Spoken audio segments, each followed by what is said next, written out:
Selamat datang di podcast kami bersama saya sebagai host Habib dan narasumber kita.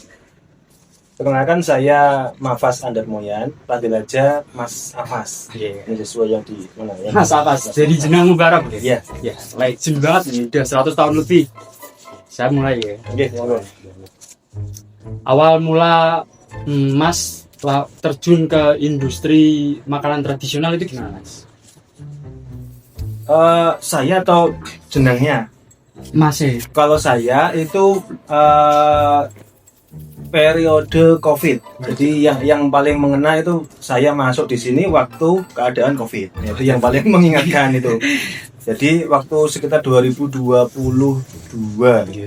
itu saya terjun ke sini, yang mana itu kebetulan saya merupakan keponakan dari direktur utama yang saat ini, yaitu Bapak Muhammad Hilmi. Nah, saya diminta oleh beliau untuk sengkuyung bareng gitu ya. Sengkuyung bareng sama-sama membangun Mubarok dengan beberapa saudara, yang mana saudara ini masih dalam apa ya, satu angkatan alias generasi keempat.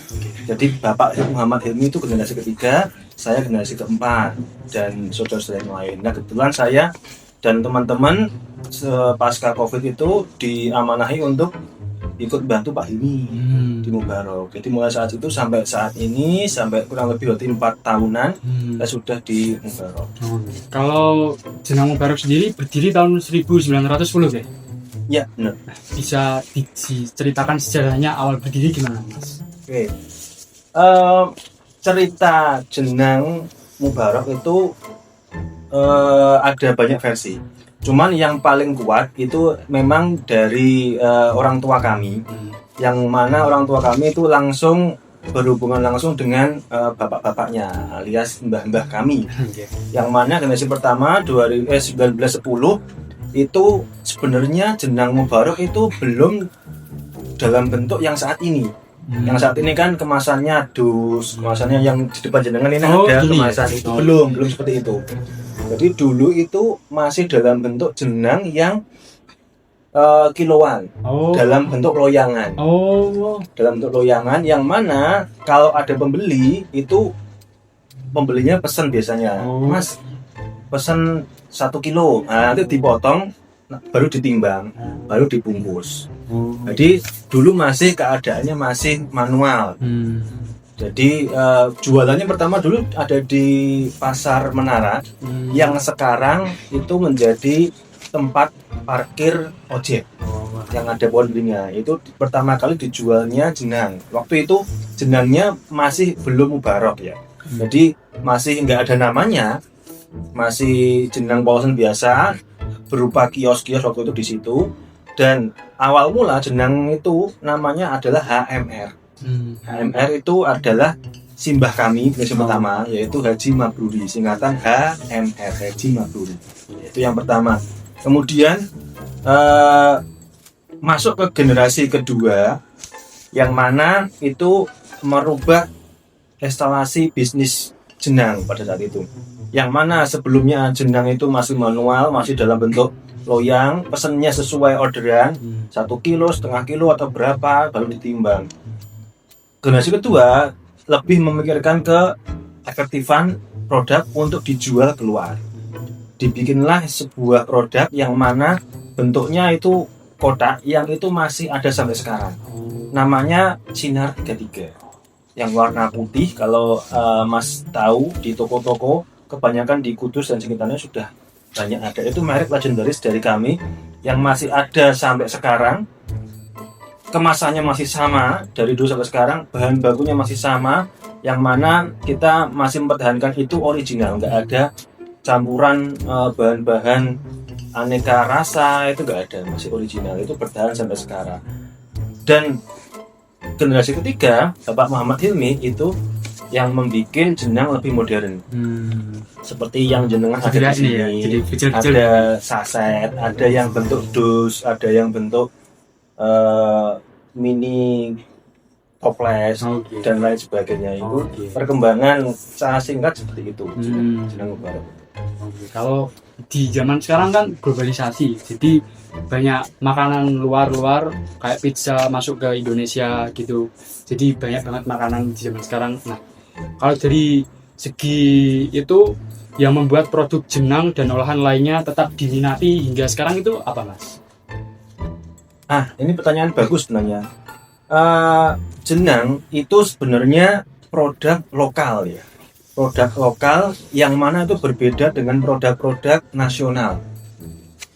Sistemnya pun, sistem pemasarannya pun kita nggak bisa menyamakan dengan produk-produk yang nasional. Semacam misalkan ciki-ciki, snack-snack, itu yang mana semua kalangan itu bisa memakannya. Istilah kayak gitulah. Kalau jenang itu merupakan makanan khas daerah. Yang mana khas daerah itu ada cukup di satu daerah tertentu. Yang itu juga segmennya tertentu. Adalah segmen oleh-oleh saja. Segmen wisata saja. Jadi nggak bisa kita memukul rata jenang mubarak disandingkan atau mungkin dilawan dengan produk-produk nasional karena segmennya berbeda. Nah, ini persaingan di sini juga kalau dari kami itu lebih ada plusnya, ada minusnya. Plusnya kita bisa membawa nama daerah. Iya benar. Jadi memperkenalkan Kudus, memperkenalkan Indonesia. Udah ekspor juga ya? Sudah. Alhamdulillah kita sudah ke luar negeri. Ada beberapa, ada yang terdekat Malaysia, Singapura, kemudian yang paling jauh Timur Tengah. Oh, Arab ya? Arab sama UAE yang Dubai. Oh, okay. Dubai, kemudian Turki. Yang kemarin terakhir awal tahun di Uzbekistan. Nah, ini kan salah satu nilai plus kita membawa nama ini itu juga menjual produk jenang, juga membawa nama daerah. Okay. Itu yang bikin kami bangga meskipun penjualannya mungkin ya nggak selaris produk-produk nasional. Okay. Yang mana itu semua orang, semua tempat bisa menjualnya. Kalau kita khusus, pasarnya khusus. Nah, itu kebanggaan dari kami. Kalau dari suatu perusahaan kan kalau biasanya diturunkan ke generasi selanjutnya, kemungkinan lebih besar ke agak turun ya biasanya. Orangnya tidak terlalu kompeten karena dimanja atau gimana. Nah, kalau dari jenang mubarak ini cara menjaga kualitas produksinya, kualitas pemimpinnya masih sama bagus terus atau inovasinya tetap ada terus, itu bagaimana? Oke. Ini juga pertanyaan yang jarang ditanyakan sebenarnya. Pertanyaan yang bagus jarang ditanyakan karena ini lebih spesifik. Banyak kan pertanyaan umum kayak gitu. Ini lebih spesifik, bagus ini. Cara biasanya kalau ada penelitian bahwa perusahaan yang bertahan dari generasi 1 ke generasi kedua itu hanya bertahan 50%. 2 ke 3 lebih sedikit lagi. 3 ke 4 lebih sedikit lagi. Yaitu ada penelitian seperti itu. Nah, kita juga menyadari akan hal itu. Yang mana jangan sampai itu terjadi di Mubarak. Nah, kita sistem suksesinya itu juga belajar dari beberapa perusahaan yang bisa bertahan lama. Ada beberapa perusahaan yang bisa kita jadikan rujukan, yang bisa bertahan hingga malah generasi lebih dari 10 generasi ada. Ya, ada. Misalkan Faber-Castell. Oh iya. Itu kita rujukannya kayak gitu-gitu. Perusahaan-perusahaan keluarga yang besar.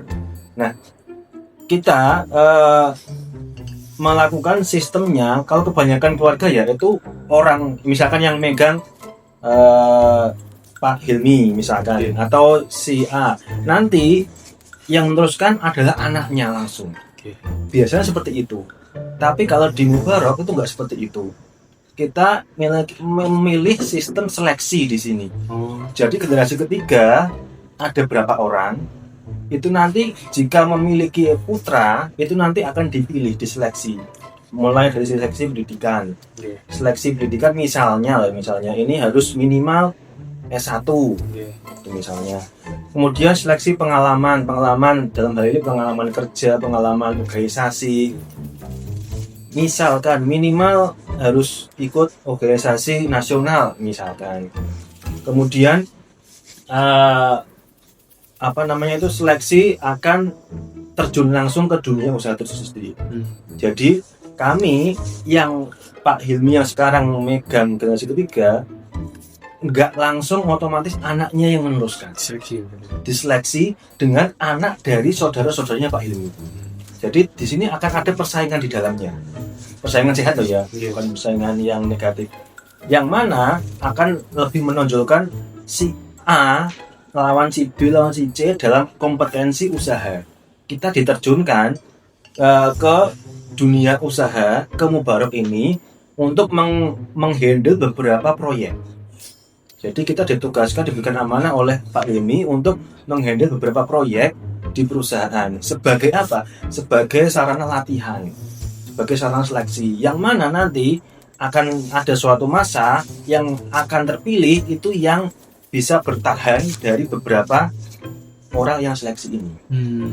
Jadi intinya seperti itu. Tetap ada seleksi yang mana nggak otomatis anaknya dari dirut yang memimpin melanjutkan. Seperti itu. Oh gitu. Bagus banget ya tadi. Nggak langsung ya tadi. Nggak langsung. Ini kan Jenang Mubarak sudah ekspor ya tadi. Udah gede banget. Jadi dulu waktu kecil sampai ekspor itu pasti ada marketingnya yang bagus banget itu. Coba bisa dijelaskan nggak kok bisa cara memasarkan produknya hingga bisa dibeli luar negeri itu bagaimana? Oke, ini juga pertanyaan yang ya namanya detail ya. Biasanya kan bagaimana kiat-kiat untuk luar negeri gitu toh, ya kan gitu kan secara umum. Nah ini kembali lagi ke tadi awal bahwa kami itu produk jenang yang mana jenangnya itu adalah jenang khas daerah, makanan khas daerah. Kita banyak link di sini.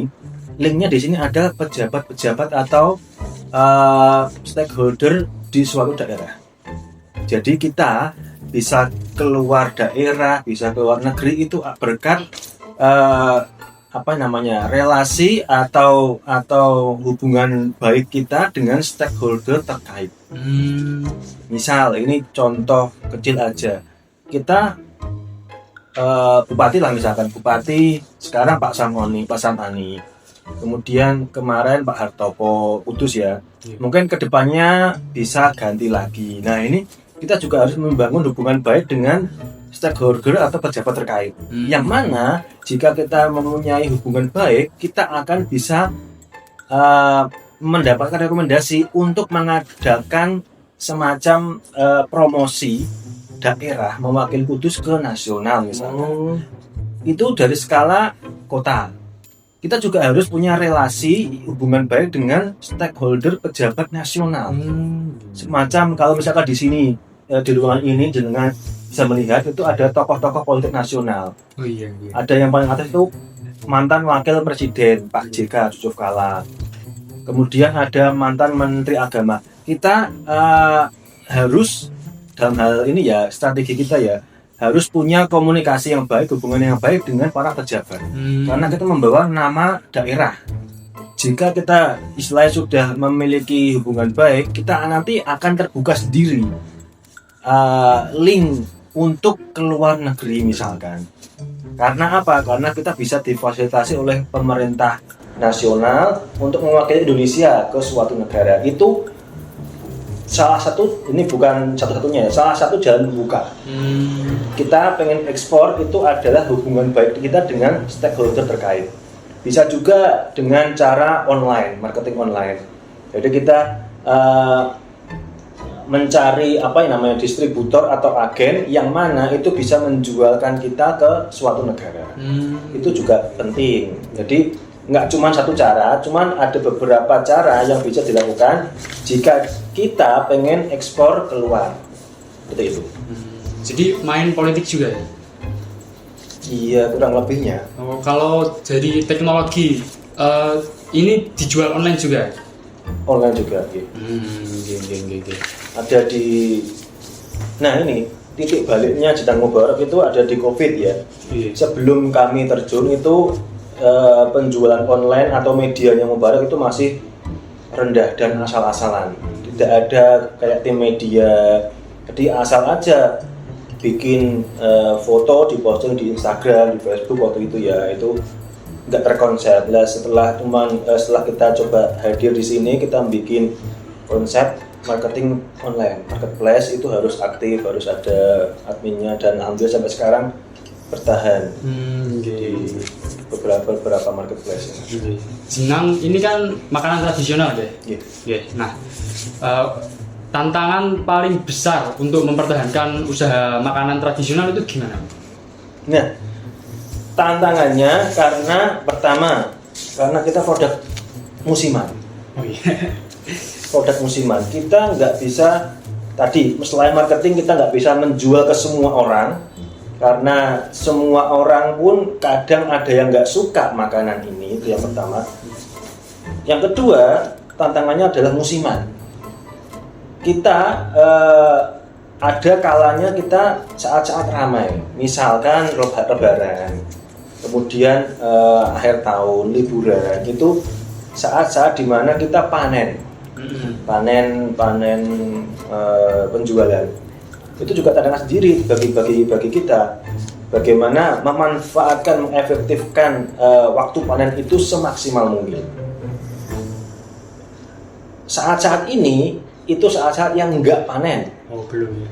Karena musim-musim Agustus, kemudian sampai mungkin Agustus, September, Oktober itu jarang ada momen liburan. Nah, itu mungkin saat-saat kita slow. Nah, itu tantangannya. Bagaimana di saat-saat yang slow ini kita bisa tetap eksis, penjualan bisa tetap laris. Nah, itu salah satunya kita bisa mengeluarkan beberapa produk yang nggak harus jenang. Karena apa? Untuk substitusi. Kalau misalkan jenangnya baru slow, musim slow, itu ada produk lain yang bisa ditingkatkan. Jadi beradaptasi sama market. Betul. Beradaptasi pada zamannya. Jadi kita alhamdulillah nggak cuma memproduksi jenang saja, tapi memproduksi makanan atau jajanan yang bisa dikonsumsi oleh lebih banyak segmen. Gitu. Jenang Mubarok ini kan udah gede banget ya. Alhamdulillah. Gede banget. Nah, kira-kira dampak dari Jenang Mubarok ini ke masyarakat sekitar, dari penyerapan tenaga kerja atau ekonominya ke negara itu bagaimana, Mas? Alhamdulillah, untuk tenaga kerja kita kerjasama dengan beberapa BLK.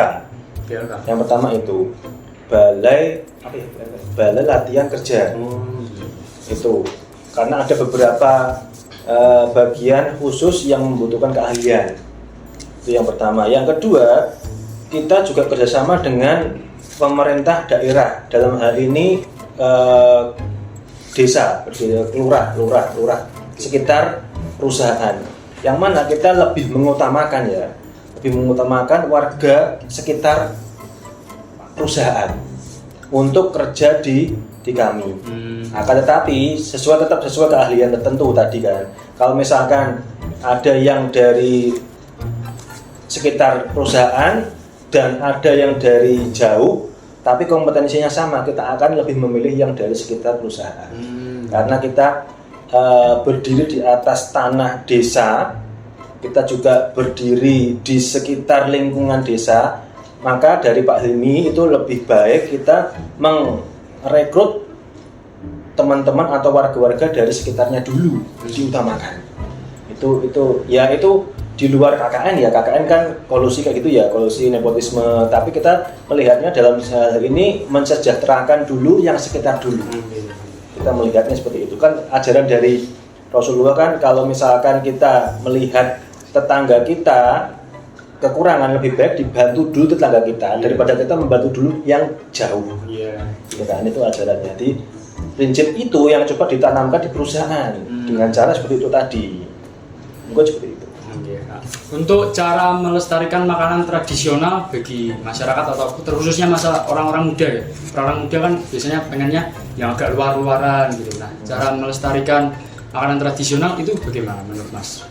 Ada beberapa cara, mungkin salah duanya yang saya ketahui Itu yang pertama, kita ikut event-event yang mana event-event nggak harus event-event yang formal.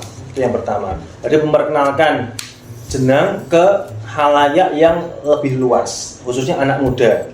Itu yang pertama. Jadi secara nggak langsung kita memperkenalkan, oh ada makanan. Kan yang kebanyakan ya yang tahu produk oleh-oleh itu adalah yang orang-orang tua. Ya kan, kalau misalkan mau beli oleh-oleh ini ke suatu daerah, itu orang tua yang antusias. Kebanyakan anak-anak muda kayak teman-teman ini kayaknya kan kurang gitu deh. Nah, ini kita masuknya ke situ yang pertama. Kita lewat event-event yang mana event-event atau acara yang bisa mengakrabkan, memperkenalkan produk kita ke anak muda.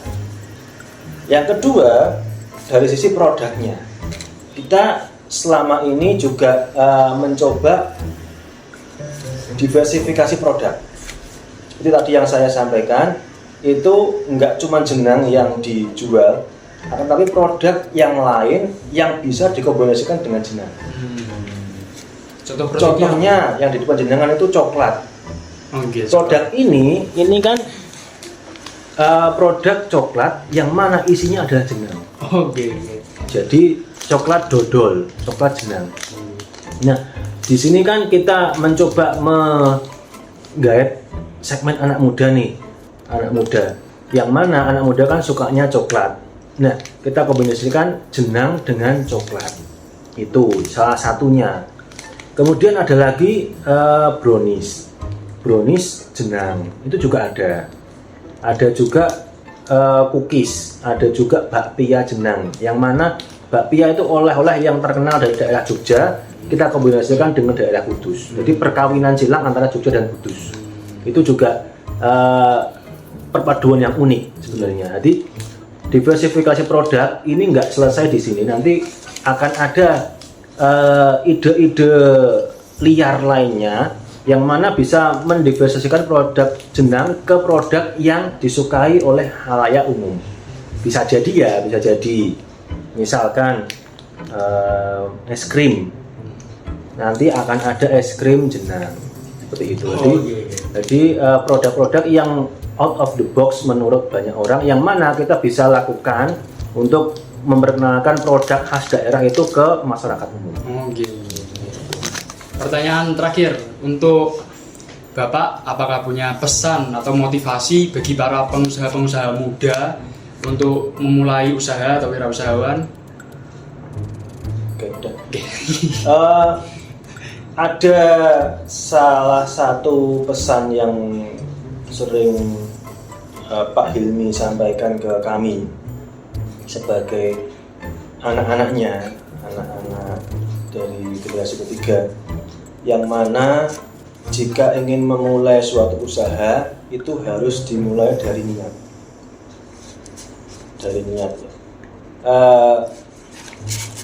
Selain faktor uang ya, selain faktor modal, harus ada modalnya, itu pasti.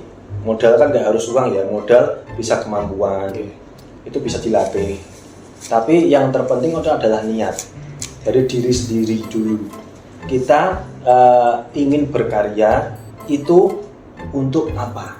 Apakah untuk istilahnya hanya sekedar mengisi waktu luang, atau lebih mendalam lagi kalau Pak Hilmi itu menjadikan ini semua sebagai bentuk ikhtiar untuk beribadah, ikhtiar untuk menjemput rizki. Jadi kita niatkan dulu sebelum kita melangkah lebih jauh. Misalkan masnya pengen buka usaha apa ya, bikin es, misalkan es krim, itu pelatihan kompetensi bisa dilatih, modal bisa dibeli peralatan dan lain sebagainya, tapi jangan lupa niatnya. Karena apa yang dilakukan mulai dari awal sampai nanti akan ada hasil, misalkan cuannya banyak, untungnya banyak, itu akan dinilai ibadah oleh yang maha kuasa. Mulai dari